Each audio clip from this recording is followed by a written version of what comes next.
Selamat pagi, selamat berjumpa kembali dalam kasih Tuhan.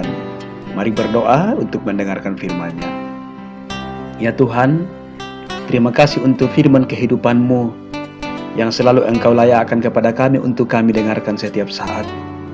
Tolonglah kami ya Tuhan supaya setiap firman-Mu yang kami dengarkan itu terus menjiwai seluruh kehidupan kami. Di dalam nama Tuhan Yesus kami berdoa. Amin. Lukas pasal 10 ayat 31-37, firman Tuhan demikian. Kebetulan ada seorang imam turun melalui jalan itu. Ia melihat orang itu, tetapi ia melewatinya dari seberang jalan. Demikian juga seorang Lewi datang ke tempat itu. Ketika ia melihat orang itu, ia melewatinya dari seberang jalan. Lalu datang seorang Samaria yang sedang dalam perjalanan ke tempat itu. Dan ketika ia melihat orang itu, tergeraklah hatinya oleh belas kasihan. Ia pergi kepadanya lalu membalut luka-lukanya. Sesudah ia menyiraminya dengan minyak dan anggur. Kemudian ia menaikkan orang itu ke atas keledai tunggangannya sendiri, lalu membawanya ke tempat penginapan dan merawatnya. Keesokan harinya, ia menyerahkan 2 dinar kepada pemilik penginapan itu. Katanya, "Rawatlah dia. Dan jika kau belanjakan lebih daripada ini, aku akan menggantinya waktu aku kembali." Siapakah di antara ketiga orang ini menurut pendapatmu adalah sesama manusia dari orang yang jatuh ke tangan penyamut itu? Jawab orang itu, "Orang yang telah menunjukkan belas kasihan kepadanya." Kata Yesus kepadanya, "Pergilah dan perbuatlah demikian." Saudara-saudara, renungan pagi edisi 31 Juli 2020, kepedulian bukti nyata iman kita. Saudara-saudara, dunia sekarang adalah dunia di mana berbagai macam kepentingan diperjuangkan, dan tidak sedikit demi memenuhi ambisi-ambisinya.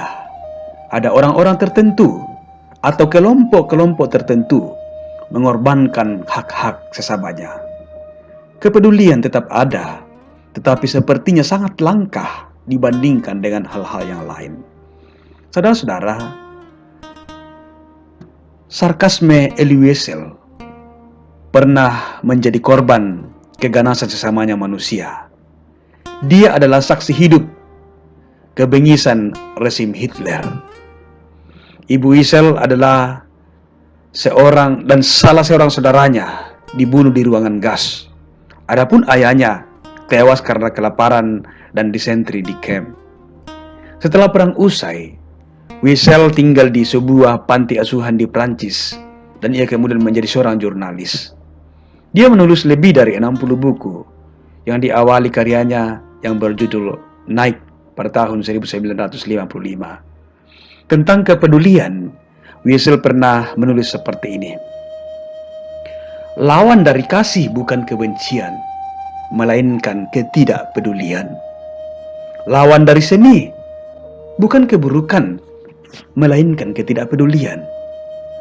Lawan dari iman bukan ajaran sesat, melainkan ketidakpedulian. Lawan dari kehidupan bukan kematian, melainkan ketidakpedulian. Demikian ungkapan sarkasme Elie Wiesel, sastrawan berdarah Yahudi, peraih Nobel Perdamaian 1986. Saudara-saudara, dalam perumpamaan yang kita baca pada hari ini, Yesus menyoroti tentang kepedulian. Apakah yang membedakan antara orang Samaria dan kedua tokoh yang lainnya? Jelas, yang membedakannya adalah kepedulian. Dan apakah yang membedakan akibatnya? Sebuah kehidupan. Orang yang dirampok itu sudah nyaris mati, ayat 30. Dan lihatlah betapa tidak pedulinya manusia kepada sesamanya. Bahkan mereka yang mengaku tahu Tuhan, imam-imam, orang-orang Lewi, apalagi orang yang lain. Tidak ada yang menguntungkan buat dirinya. Ngapain ditolong? Tetapi lihatlah saudara-saudara, jiwa orang itu tertolong. Ia tetap hidup karena kepedulian seseorang. Lihatlah betapa batas antara hidup dan mati ditentukan oleh sebuah kepedulian. Kepedulian orang yang memiliki hati, yang di dalamnya hatinya bersemayam cinta, yang di dalamnya hatinya disirami kasih Tuhan Yesus. Sarkasme Elie Wiesel lahir dari kegetiran yang dialaminya sendiri. Ketika jutaan manusia dibantai, masyarakat internasional kala itu cenderung membisu. Bahkan gereja resmi di Jerman bersikap apatis. Tragedi terjadi selain akibat kekejaman, juga akibat ketidakpedulian. Jika ketidakpedulian ikut melahirkan kematian, sebaliknya, kepedulian akan menolong orang menemukan kekuatan. Kepedulian kita menolong orang bisa menemukan kembali makna hidup. Kepedulian kita bisa menolong orang bahwa dia tidak sendiri menjalani hidup. Kepedulian kita bisa menolong orang lain untuk bisa kembali berjumpa dengan Tuhannya. Tuhan menginginkan hal itu untuk kita lakukan, sesederhana apapun bentuknya. Karena saudara-saudara, kepedulian adalah bukti nyata iman kita. Ungkapan bijak Santa Teresia tentang kepedulian yang sederhana seperti ini.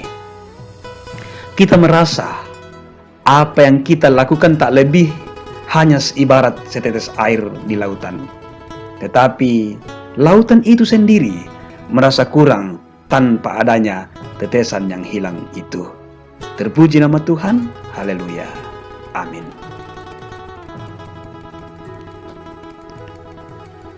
Mari kita berdoa. Terima kasih Tuhan untuk firman-Mu yang boleh kami dengarkan pada pagi hari ini. Tolonglah kami supaya kami semakin peduli kepada sesama kami apapun bentuknya. Tuhan, berikanlah kami kehidupan Tuhan yang selalu mau berbagi dengan orang-orang yang ada di sekitar kami, supaya kehidupan sesama kami dan kehidupan kami semakin bermakna. Allah kami maha baik, lanjutkanlah kasih-Mu Tuhan, pemeliharaan-Mu kepada kami sekalian dalam menjalani aktivitas kami sejauh hari ini, bahkan untuk selama-lamanya. Di dalam nama Tuhan Yesus kami berdoa. Amin.